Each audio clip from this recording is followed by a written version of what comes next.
बोले वृंदावन बिहारी लाल की जय। फूला स्वाबा की जय।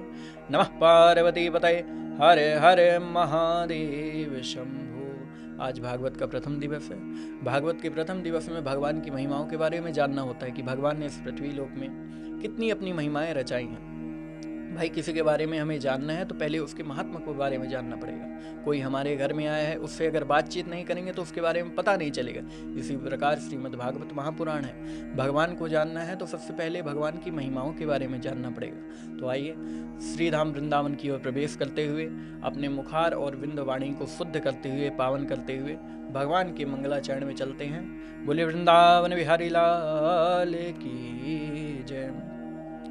ध्यायेयं सदा परिभवग्नमविष्टदोहं तीर्थास्पृदं शिविरिञ्चितनुतं शरण्यं भृत्यारतिहं प्रणतपाल्भवाब्धिपोतं वन्दे महापुरुषते चरणारविन्दं यत्त्वा सुदुस्तुज्यफुरसेप्तराज्वलक्ष्मी धर्मेष्ट आर्यवचसा यद्गाधरण्यं मायामृगं दयितये सेप्तवन्मधावाद्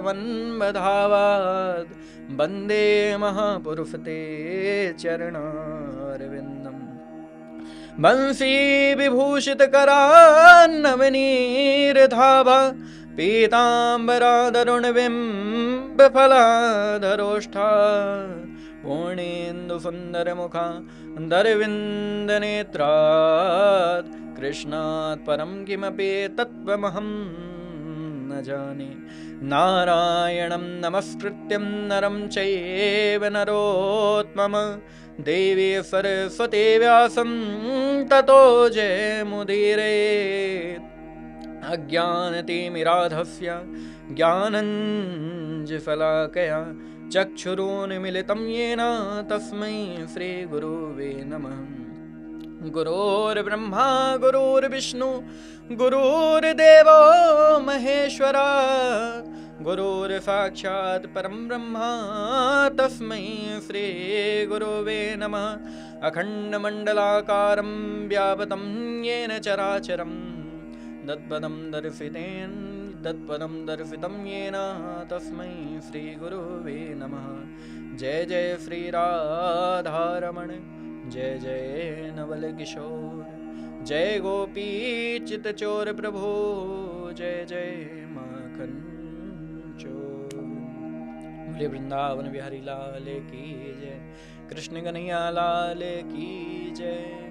नमः पार्वती पतये हर हर महादेव। आइए हम सभी मिलकर के महात्म्य की ओर चलते हैं। भगवान की महिमाओं के बारे में जानते हैं कि भगवान ने कौन सी अपनी महिमा ऐसी रचाई है जिसलिए प्रथम श्लोक सच्चिदानंद रूपाय कहा गया। 88,000 ऋषियों ने सूत जी महाराज से पूछा कि भगवान ने कौन सी अपनी लीला रचाई थी और भगवान का कौन सी जगह में स्थान है। हम तो जानते हैं यत्र यत्र सर्वत्र प्रभु का स्थान है, कण कण में प्रभु विराजमान करते हैं, लेकिन कौन सी जगह में प्रभु विराजमान करते हैं इसे प्रथम श्लोक से आज हम समझेंगे। तो आइए हमारे साथ मिलकर के आप सभी एक बार जयकार लगाइए। बोलिए वृंदावन बिहारी लाल की जय। सच्चिदानंद रूपाय विश्वोत्पत्त्यादिहेतवे तापत्रय विनाशाय श्रीकृष्णाय वयं नमः। श्रीकृष्णाय वयं नमः।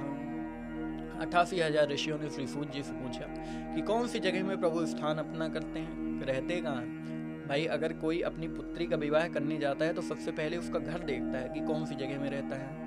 इसी प्रकार अपने मन की जो मन है हमारा वो एक पुत्री के समान है और पुत्री का हाथ प्रभु के हाथ में देना है तो सबसे पहले उनके घर के बारे में पता होना चाहिए कि प्रभु रहते कहाँ हैं, करते क्या हैं और उनके पास हमें जाने से लाभ क्या मिलेगा।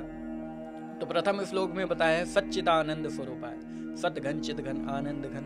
सत प्रभु 3 जगह में रहते हैं। एक तो जल में प्रविष्ट रहते हैं, क्षीर सागर में लक्ष्मी नारायण भगवान हैं, कैलाश में रहते हैं प्रभु, आकाश में रहते हैं। इन तीनों जगह में प्रभु विराजमान करते हैं। और तीसरी चीज रहते हैं प्रभु अपने मुखार विंदवाणी पे रहते हैं विराजमान।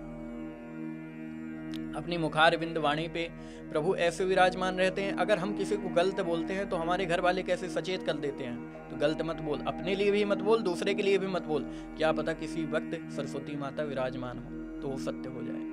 तो इसी प्रकार प्रभु इस जगह में विराजमान रहते हैं, वाणी पे विराजमान रहते हैं, तीनों जगह में आपको बता दिया, तीनों जगह में विराजमान रहते हैं। और चित्र योगेंद्र मुनीन्द्र ध्यान तपस्या में लगे रहते हैं। आज भी योगेंद्र मुनीन्द्र ध्यान तपस्या में अभी डूबे हुए हैं, उन्हीं के कारण ये पृथ्वी चल रही है। नहीं तो इतना घोर अभी तक कलयुग आ गया है कि इंसान को नहीं भग छड़ा है।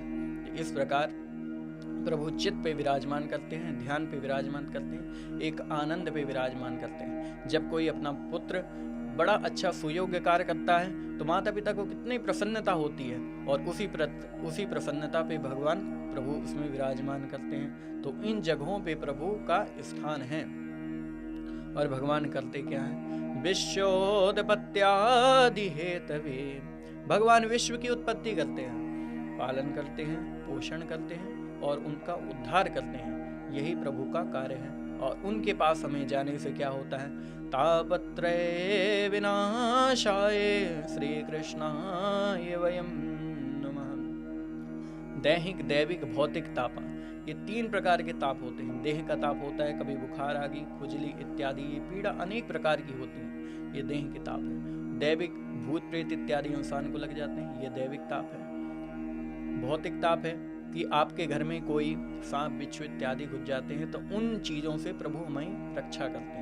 तो इन तीनों जगह में प्रभु विराजमान करते हैं। प्रभु की रहने के स्थान की बात हो गई, करते क्या हैं ये स्थान की बात हो गई, और उनके पास हमें जाने से क्या प्राप्त मिलता है ये भी बात हो गई। और इन कृष्ण को हम बारंबार प्रणाम करते हैं कि जिनको एक बार ही प्रणाम करने से सारे तापत्रय विनाशाय श्री कृष्णाय वयं नमः, वो सभी तापों को दूर कर देते हैं। उन श्री कृष्ण को हम बारंबार प्रणाम करते हैं। बोले वृंदावन बिहारी लाल की जय। सनगादिक 88,000 ऋषि सब वहां पर बैठे हुए थे। सभी ने सूत जी से पूछा, हे सूत जी महाराज आप बताइए कि जो वैष्णव में पूज्य है, जो वैष्णव में सर्वश्रेष्ठ ये वैष्णव हैं, ऐसा क्या करते हैं जो इनके पास प्रभु विराजमान ही रहते हैं? आप हमें बताइए, कोई तो कोई उपाय होगा। पूछते हैं, अज्ञात ध्वांत विद्वांस कोटि सूर्य संप्रभ सोतख्या ही कथा सारम मम कर्णे रसायनम। पूछते हैं, वैष्णव में पूज्य ऐसी कौन सी चीज है जहां पर प्रभु विराजमान करते हैं? हमारे अंदर भी घोर अंधकार व्याप्त है। अच्छा, बुद्धि में अंधकार हो तो सूर्य की किरणें दूर नहीं कर सकती। अगर कहीं अंधेला अगर हो कमरे में तो प्रकाश जला दो तो उंजेला हो जाएगा, लेकिन अपने मन के अंदर, बुद्धि के अंदर अंधकार हो तो दूर नहीं कर पाता है। दूर करने के लिए भगवान की सूर्य की किरणें, मतलब ज्ञान का प्रकाश हमारे अंदर होना उचित है। तब सूत जी बड़े प्रसन्न हुए। सूत जी ने एक छोटे से वाक्य में एक उदाहरण करके बतलाया। चिंतामणिर्लोक सुखम सुरद्रु स्वर्ग संपदम प्रयच्छन्ति गुरु प्रीतो वैकुंठम योगी दुर्लभम। जब समुद्र मंथन हो रहा था 14 रत्न मिले थे, उनमें से एक मिली थी कामधेनु गाय, और संसार में मिली थी चिंतामणि, और एक मिली थी कल्प वृक्ष।